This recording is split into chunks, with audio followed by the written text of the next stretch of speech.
Mr. Speaker, the evidence is in. The Liberals' soft-on-crime approach to crime is not working. Violent crime is up 32% in Canada since they took office. Yet, incredibly, their Bill C-5 will eliminate mandatory jail time for serious firearms and drug offences, and even the offence of assaulting a police officer with a weapon. So for the sake of our communities, for the sake of police officers, for the sake of all law-abiding Canadians, please do the right thing. Will this minister withdraw his soft-on-crime Bill C-5? The Honourable Minister of Justice. Mr. Speaker, I thank the honourable member for his question, and I congratulate him for being reappointed to his role as critic.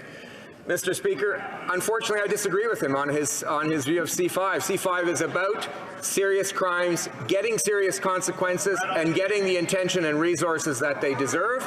We're doing that, Mr. Speaker, by taking the focus off instances where incarceration is not the solution, and hence the focus on removing a certain number of mandatory minimum penalties, where serious situations, Mr. Speaker, where public safety is at issue, will still get serious consequences.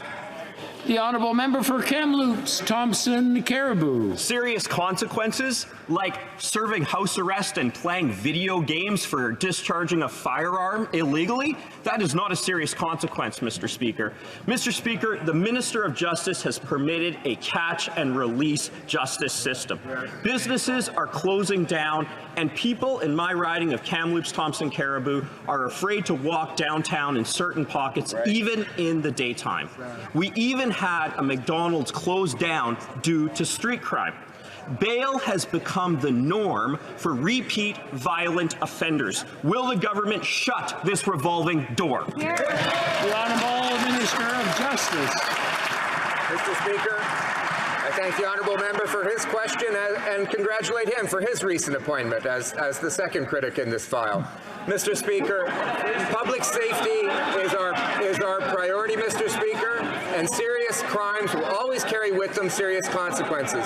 Mr. Speaker, former Supreme Court Justice Michael Moldaver, who nobody in this House can accuse of being soft on crime, has said precisely that we need to dedicate more of our judicial and penal resources towards combating serious offences and treating those offences seriously, and conversely, taking away some of the resources for crimes that should not be punished by incarceration. Mr. Speaker, public safety is our number one. The Honourable Member for Kildonan St. Paul. Mr. Speaker, the owner of a Winnipeg convenience store is in hospital with a serious brain injury after he was attacked by thieves. Manitobans have become quite accustomed to seeing these daily headlines of assault, murder, arson, stabbing, stealings, break-and-enters. The perpetrators of these crimes are usually the same people, a revolving door of the bad guys getting away with it over and over and over again. This is the Canada we have after 7 years of Liberal government, Mr. Speaker.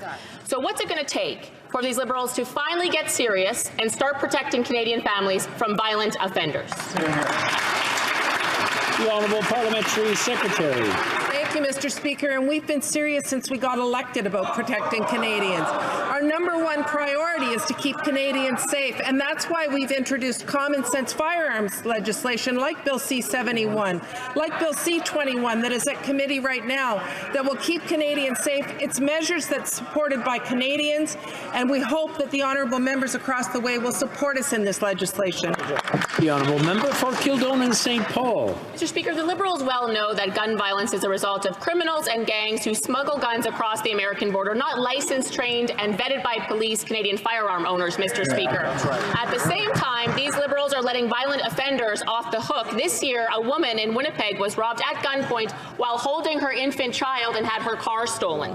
The Liberals' Bill C-5 removes mandatory prison time for robbery with a firearm. So now this violent offender can serve house arrest because he terrorized this woman. That's the world these Liberals have created for Canadians, Mr. Speaker. It is reckless. It will continue to fail to keep Canadians safe. Isn't that right, Mr. Speaker? The Honourable Minister of Justice. Mr. Speaker, public safety is our top priority. The kind of circumstance that the honourable member has just described is not the kind of circumstance that will carry with it a minimum mandatory penalty, Mr. Speaker. It will go to the other end of the sentencing spectrum, precisely because public safety is at risk and the act itself was serious, Mr. Speaker.